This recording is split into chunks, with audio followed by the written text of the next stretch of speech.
बङाइगावआव बेबाराव कंग्रेस दोलोआ देरहागोन होनना दाबि कंग्रेस बिजाथि गिरीश बरुवानि थांनाय 40 बोसोराव अगबा बियाबखौ गावनि दखलाव लाखिदोंमोनब्लाबो बेबाराव अगबखौ फेजेनना कंग्रेस दोलोआ बेबाराव बियाबाव देरहागोन होनना दाबि खालामना बिबुंथि होयो। एमपि फणिभूषण चौधुरीनि गावखुंथाय आरो नखर मिरुखौ राजखान्थियाव बानानै बियाबनि रायजोफोरा कंग्रेसनो भोट दान होदों होनना बिबुंथि कंग्रेस बिजाथि गिरीश बरुवानि। ফলাফল নিশ্চিতভাৱে বঙাইগাঁও বিধানসভা সমষ্টিত আমি কংগ্ৰেছৰ জয়যুক্ত হ'ব, আমি কংগ্ৰেছে জয়যুক্ত হ'ব। ইয়াত মানে বহুবাৰ ক'লোঁ আৰু অসমত আমাৰ কংগ্ৰেছৰে জয় হ'ব। গৌৰৱ গগৈ নেতৃত্বত মুখ্যমন্ত্ৰী চৰকাৰ হ'ব, গৌৰৱ গগৈ মুখ্যমন্ত্ৰী হ'ব। আমাৰ মাত্ৰ কেইটামান ঘণ্টা, এই কেইঘণ্টামান বৰ আপেক্ষাত আছোঁ আৰু আমি নিশ্চিন্ত আজি তাৰিখত অসমত কংগ্ৰেছৰ চৰকাৰ হ'ব।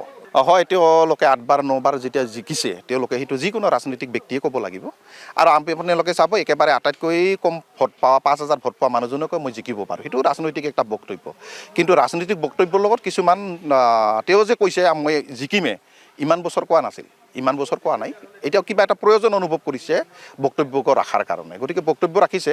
আমি জানো যে তেখেতৰ অসম গণ পৰিষদ আৰু বিজেপি দল, এই দুটা দলৰ এটা বন্ধুত্ব হৈছে দিল্লী বা দিছপুৰত, কিন্তু বঙাইগাঁও বিধানসভা সমষ্টিত তেওঁলোকৰ কোনো বন্ধুত্ব নাছিল। ইয়াত একেবাৰে বিজেপি ফালৰ পৰা ইণ্ডিপেণ্ডেণ্ট চক্ৰধৰ দাস ডাঙৰীয়াক ভোট দিছে, গোটেই তেওঁলোকৰ নেতাবিলাকে দিছে, কৰ্মীবিলাকে দিছে আৰু এজিপি দলৰ যিমানখিনি নেতা কৰ্মী আছে তেওঁলোকে মানে এজিপিৰ পক্ষত দিছে।